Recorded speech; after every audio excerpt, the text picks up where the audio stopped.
Films की दुनिया में भूखा मंग।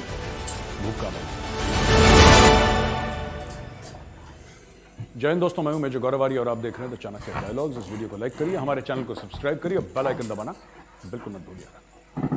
दोस्तों, वीडियो शुरू करने से पहले एक बड़ी दुखद खबर है, आप ऑलरेडी सुन चुके होंगे।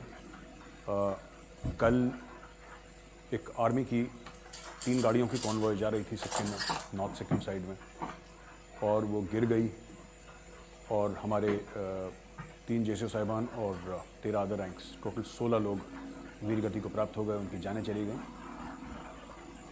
हम सब Chanakya forum, the Chanakya dialogues, हमारे सारे व्यूअर्स उनकी तरफ से उनकी आत्मा की शांति की प्रार्थना करते हैं। महादेव उनकी आत्मा को शांति दे। तो बहुत ये एक कहावत है फौज में कि ना, माउंटेन्स ईट मैन, और सिर्फ लॉजिस्टिक्स की वजह से नहीं, ये ऐसी जगह हैं लद्दाख में, अरुणाचल में, उत्तराखंड में, हिमाचल में, सिक्किम में, कि यहाँ पे एक 2 दिन तक कॉन्वॉय चलती रहती हैं पहाड़ों में, और वो डिस्टेंस कवर नहीं होता। तो ये बहुत ऐसे एक्सीडेंट्स मैं आपको बताता हूँ कि मतलब दे वेरी हार्ट ब्रेकिंग, पर ये होते हैं और इनका कोई तोड़ भी नहीं है। आप मौसम ऐसा है कि हर समय हेलीकॉप्टर नहीं चल सकता, आगे जाके कोई एयरफील्ड बन ही नहीं सकती क्योंकि पहाड़ में इतनी जगह ही नहीं है, तो जाना रोड से ही है। और जिस वॉल्यूम का सप्लाई होता है, whether it's fuel, whether it's man power, whether it's जिससे आना जाना जो बिल्कुल होता है लगट, उसके वॉल्यूम्स बहुत ज़्यादा हैं, that has to go by road. तो बड़ी दुखद चीज़ है यार। मैं तो खुद हाई एल्टीट्यूड में सर्व कर चुका हूँ। मैं लाहौल स्पीति में था और एक पोस्ट थी शिपकिला में, शिपकिला पोस्ट का कमांडर हुआ करता था, और वहाँ पे मैंने देखा था यार कितनी मुश्किल चीज़ें होती हैं। मतलब हमारी पोस्ट पे पहुँचने के लिए हमें 8 घंटा खड़ी चढ़ाई ऐसे चढ़नी पड़ती थी। 8 घंटा हम चढ़ाई करते थे, तब जाके हम पोस्ट पे पहुँचते थे। नीचे हमें गाड़ी नीचे तक ही, अभी भी वैसे ही होगा क्योंकि शिपकिला तो खड़ी पहाड़ी पे, और सामने चीन था हमारे बिल्कुल सामने। मतलब कि पैदल अगर मैं 2 मिनट चलूँ तो चाइना के अंदर, बिल्कुल bang on the line of actual control. तो उसका मैं कंपनी कमांडर था। मैं लेट 90s की बात कर रहा हूँ ना, 96, 97 आसपास, if I am not mistaken. तो दोस्तों, बड़ी दुखद चीज़ है और प्रभु उनकी आत्मा को शांति दे, और क्या बोले। दोस्तों, अब हम अपनी मेन खबर पे जाते हैं। मेन खबरों में एक बहुत बड़ी चीज़ हो गई है। देखिए, जान तो सिर्फ एक की गई। इस्लामाबाद में जो सुसाइड अटैक हुआ है ना, मैं उसकी बात कर रहा हूँ। थोड़ा सा मैं आपको बताता हूँ, इस्लामाबाद में जो सुसाइड अटैक हुआ है, ये क्या है, मामला क्या है।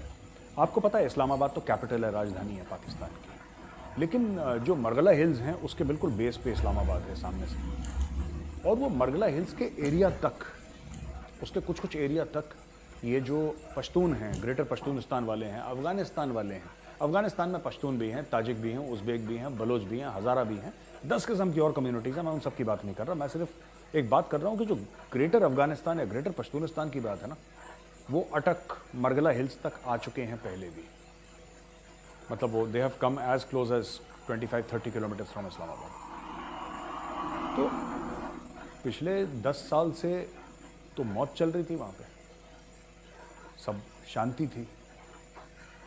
ये पाकिस्तानियों का ना, मैं अक्सर पाकिस्तानियों को एक बात बोलता हूँ, दे फील वेरी बैड यार। ये कहते हैं मेजर साहब आप गलत बोल रहे हैं, आप अपने लफ्ज़ वापस लें जो आपने बोली।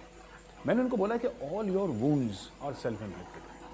पाकिस्तान के जितने भी ज़ख्म हैं ना, वो पाकिस्तान ने खुद दी, और किसी की, मैं बता रहा हूँ, किसी में ना इतना टाइम है, ना कोई इतना इनके ऊपर तवज्जो देना चाहता है। ये खुद को चाकू से गोदते हैं पाकिस्तानी। पता नहीं क्या इनका दिमाग है, क्या इनका माइंडसेट है। ठीक है, मैं आपको बताता हूँ। अफगानिस्तान पे प्रेशर था, अफगानिस्तान पे प्रेशर था। जब तक अफगानिस्तान में प्रेशर था, तालिबान गुफाओं में था या फिर दोहा में था, कतर में। वो मुज़ाकरात कर रहा था, बातचीत कर रहा था, इनकी आपस में रब्ता था दोनों साइड्स का, यानी कि अमेरिकन का और ये तालिबान वालों का। अच्छा, पाकिस्तान फिर जेब में कुछ है नहीं, जेब भी खाली है, दिमाग भी खाली है, लेकिन चौधरी बनना है, गांव का चौधरी बनना। तो चलो अफगानिस्तान पे कूच करते हैं, ये करेंगे, वो करेंगे, 3-5 करेंगे।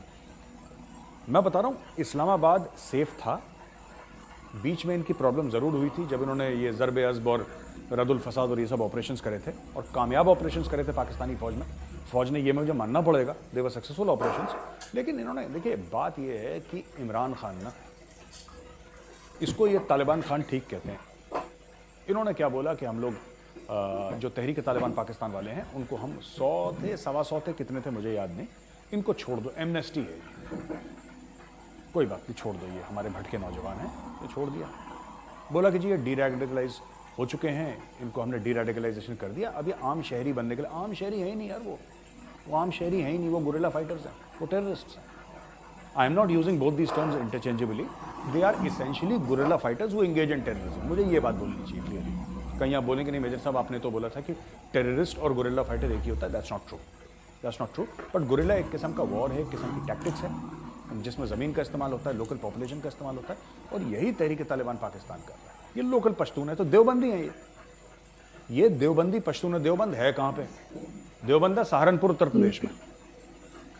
सहारनपुर में एक जगह है, जिला सहारनपुर में, दैट इज कॉल्ड देवबंद। वहां की जो विचारधारा है उसको देवबंदी विचारधारा कहते हैं। तालिबान देवबंदी विचारधारा वाले हैं। तो अब इशू ये हो गया है कि इन्होंने बोला काटो सबको। इन्होंने इस्लामाबाद के बीच, अभी तक ये देखिए, अभी तक ये कहां पे सुसाइड अटैक कर रहे थे ये लोग? अभी तक दोस्तों ये सुसाइड अटैक कर रहे थे नॉर्थ वजीरिस्तान, ठीक है, शुमाली वजीरिस्तान में कर दिया, साउथ में कर दिया, फिर इन्होंने बोला कि हम बलूचिस्तान में कर देंगे, खैबर पख्तूनख्वा के कहीं ऐसे बम धमाके कर देंगे, सुसाइड अटैक कर देंगे। इन्होंने इस्लामाबाद के दिल में जाके एक सुसाइड अटैक करा, एक पुलिस वाला मर गया, 10-12 बंदे घायल हो गए। ये क्या, ये स्टेटमेंट है, ये अटैक नहीं है, सुसाइड अटैक नहीं है, ये एक स्टेटमेंट है कि आप ये मत सोचना कि हमारी पहुंच जो है that is only limited to the tribal areas. आप ये मत सोचना कि हमारी जो पहुंच है वो सिर्फ ड्यूरन लाइन के आसपास है या बलूचिस्तान में या खैबर पख्तूनख्वा में, ना। हमारी इतनी पहुंच है कि हम पाकिस्तान के दिल के अंदर खंजर उतार सकते हैं, ये हमारी पहुंच है। This is the statement that Tehreek Taliban Pakistan has sent.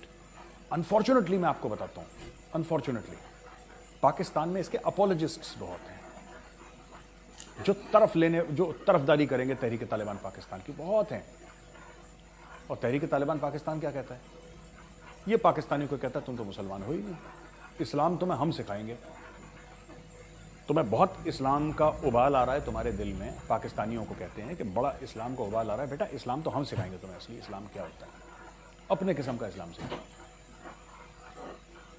Basically जो शरिया कानून की बात है, मैं आपको बता दूं, भारत में भी कुछ लोग हैं जो कहते हैं कि नहीं शरिया कानून अलग होना चाहिए। तो तहरीक तालिबान पाकिस्तान कहता है कि अगर शरिया लगाना है तुम्हें तो पूरा लगाओ, शरिया कानून अगर लगे तो पूरा लगे। कह रहे तुम लोगों ने आधा लगाया है, यानी कि तलाक के मैटर में तुमने बोल दिया कि शरिया कानून लगेगा, प्रॉपर्टी के मामले में शरिया कानून लगेगा, हलाला के मैटर में शरिया कानून लगेगा। लेकिन शरिया कानून तो एक पूरा कानून है, पूरी कानून की व्यवस्था है शरिया कानून। It is a holistic sort of Islamic law. उसके इंटरप्रिटेशंस हैं जिसमें जो लीगल एक्सपर्ट्स हैं वो उसके ऊपर अपना ओपिनियन देते हैं। It's like a proper judicial system. ये ऐसा नहीं है, उसमें तो प्रॉपर ये कहा गया है कि चोरी करे उसका हाथ काटो। अच्छा, पाकिस्तानी ये कहते हैं कि यार देखो, शरिया कानून के तहत मैं 4 बीवियां रख सकता हूं, वो ठीक है। मैं मुंह से तलाक तलाक तलाक बोलूं तो मैं अपनी बीवी को अलग कर सकता हूं, वो ठीक है। लेकिन यार अगर मैं चोरी करूंगा तो हाथ मत काटो। तहरीक तालिबान पाकिस्तान वाले यही तो कह रहे हैं कि तुमने आधा शरिया नाफिज कर रखा है, पूरा होना चाहिए। हाँ, तलाक तलाक करके बीवी को छोड़ो अगर तुम्हें छोड़ना है तो, अगर तुम ये समझते हो कि यही शरिया में लिखा। अगर तुम्हें यह लगता है कि तुम्हें 4 शादियां करनी है वो भी करो, लेकिन एक बात ध्यान रखना, हाथ भी काटे चोरी जाएंगे। करोगे तो हाथ कटेगा और चोरी करके भागोगे तो हाथ और पैर दोनों कटेंगे। अब पूरा नाफिज करो शरिया। और वो पाकिस्तान यही होना चाहिए। कॉन्स्टिट्यूशन को, उसके संविधान को मानते ही नहीं, कह रहे बोगस है, फ्रॉड है पूरा मामला, और उन्होंने चढ़ाई कर दी इनके ऊपर। और ये सब पाकिस्तान के ही, जिसको कहते हैं ना, ये जहरीले बीज जो हैं ये पाकिस्तान के हैं, ये इन्होंने ही बोए थे और अब ये इनको काट रहे हैं। तो दोस्तों ये तो पहली खबर है। दोस्तों अब आते हैं चीन में जो कोविड का मामला है ना, ये बहुत खतरनाक है। मैं अपने पहले वीडियोस में बोल चुका हूँ आपको, बहुत ज़्यादा खतरनाक मामला है और ये खतरा भारत में भी आएगा, मैं आपको बता रहा हूँ। ठीक है, भारत में हमारी इम्यूनिटी बिल्डअप हो गई, हमारी एंटीबॉडीज़ कुछ इस तरीके से बन गई, हमारा वैक्सीनेशन प्रोग्राम कुछ इस तरीके से एफिशिएंट था कि उतना खतरा शायद ना हो, और सारे एक्सपर्ट्स बोल रहे हैं उतना खतरा नहीं है, लेकिन खतरा है। खतरा है, मैं आपको बताता हूं। ये आंकड़े कहते हैं कि 1 से लेकर 20 दिसंबर के बीच में, 1 से लेकर 20 दिसंबर के बीच में चीन में 25 करोड़ लोगों को कोविड हो गया। 25 करोड़ लोगों को कोविड हो गया है। एंड कहते हैं कि एक सिंगल डे में, एक दिन था जब पीक पे था ये कोविड, इन 1 से लेकर 20 दिसंबर तक, एक दिन जो था उसमें खास कोई एक दिन, जिसमें 3.37 मिलियन यानी कि 3.7 करोड़, 3 करोड़ 70 लाख लोगों को एक दिन में कोविड हुआ चाइना में। और ऐसा हो नहीं सकता, चाइना के साथ हमारा बॉर्डर लगता है, वो ठीक है, तिब्बत है लेकिन चाइनीज ऑक्यूपाइड है, उसके साथ बॉर्डर लगता है। आपको कुछ नहीं पता ये कहाँ से हो सकता है, लैंड ऑफ एक्चुअल कंट्रोल से आ रहा हो सकता है कि ये फ्लाइट में लोग जा रहे हैं वो ला रहे हों, और कौन सी स्ट्रेन है, आगे कौन सी स्ट्रेन बनेगी, जब कोई चौधरी बना कोविड को लेके उसको मार पड़ी कि हमें सब पता है। अरे कुछ नहीं होगा, चिंता मत करो, होगा। आपको ये मान के चलना है कि होगा, तो आपको और आपके परिवार को भाई साहब ये be very very sure, mask वास्क लगा के आप बाहर जाइए, और जो भी चीज़ें मुझे बताने की ज़रूरत नहीं है, वो फ़ोन पे आता रहता है, मैसेजेस आते रहते हैं, और सरकार भी बोल रही है, सब स्टेट गवर्नमेंट, सेंट्रल गवर्नमेंट, सारे लोग बोल रहे हैं कि please be careful, please be careful. मैं तो यार शॉपिंग मॉल में मैं कभी जाता हूँ, ये नोएडा में ये DLF मॉल है यार, लोग तो ऐसे पार्टी मना रहे हैं जैसे कि सब ठीक हो चुका है। DLF मॉल में घूम रहे हैं लोग, कोई नहीं पहनता मास्क। भाई ठीक है मॉल चले, थोड़ा सा कंट्रोल योर इमोशंस यार। इतना ज़्यादा शॉपिंग चल रही है, गाड़ियों का ट्रैफिक जैम है, और भाई क्या चाह रहे हो कि एक ही बार निपट जाए सारा मामला, और सरकार बोले कि 1 महीने के लिए लॉकडाउन है। सोचो कि be slightly this thing, be slightly careful, and थोड़ा सा आप लोग अपने परिवार का भी सोचिए, ठीक है ना। आपके माँ बाप हो सकते हैं, बूढ़े माँ बाप हो सकते हैं, बच्चे हो सकते हैं, यू नो वाइफ हस्बैंड जो भी हैं आपके परिवार में, भाई बहन, तो थोड़ा सा उनका भी ध्यान रखिए आप कि you know they will be very severely impacted चीन की वजह से, ठीक है। इनके मेन्यू से चमगादड़ जा नहीं रहा, इनको चमगादड़ ही खाना है, उसका खामियाजा हम भुगतेंगे। तो ये कहाँ का कानून है यार, ये कहाँ का इंसाफ है, ठीक है। अच्छा, एक मैं आपको बताना चाहता हूं कि 24 प्रपोजल आए हैं दोस्तों, वर्थ 84,328 करोड़, जो डिफेंस एक्विजिशन काउंसिल है, डिफेंस एक्विजिशन काउंसिल है, जो कि हेड करते हैं राजनाथ सिंह जी, जो माननीय डिफेंस मिनिस्टर हैं। तो ये होने वाला है कि 84,328 करोड़ रुपीस का 84,328 करोड़, ठीक है। इसमें कई सारी चीज़ें खरीद रहे हैं हम लोग, और इसमें Indian arm forces, army, navy and air force, coast guard के लिए भी है, futuristic infantry combat vehicle FICV, light tanks for the Indian army, ये तो जोरावर वाला एक बार हमने बहुत पहले डिस्कस करा था, जोरावर टैंक्स आ रहे हैं इसमें, नेवल एंटी शिप मिसाइल्स आ रही हैं इसमें, मल्टीपर्पज वेसल्स आ रही हैं, next generation offshore petrol vehicles हैं कोस्ट गार्ड के लिए, और new range of missile systems, long range guided bombs, etcetera etcetera. जो इसमें से दोस्तों मैंने 84,328 करोड़ बताया, ये कहता है कि 24 में से 21 प्रपोजल जो हैं, 21 जो प्रपोजल हैं वो 82,127 करोड़ के हैं, 97.4%, और ये इंडिजिनस सोर्सेज से होंगे, यानी कि लोकल होंगे। इसमें से कुछ मिक्स एंड मैच होगा, कुछ टेक्नोलॉजी हमारे पास नहीं, वो बाहर से ली जाएगी, लेकिन ये बहुत बड़ा एक फौज का एक ऑर्डर है, सामान का ऑर्डर है, जिसमें कि लोकल फर्म्स भी इन्वॉल्व होंगे, जिसमें फॉरेन फर्म्स भी इन्वॉल्व होंगे, और दोनों मिलकर काम करेंगे। लेकिन एंड में मुझे पता है फौज ने क्या कहना है और MOD ने क्या कहना है, ठीक है।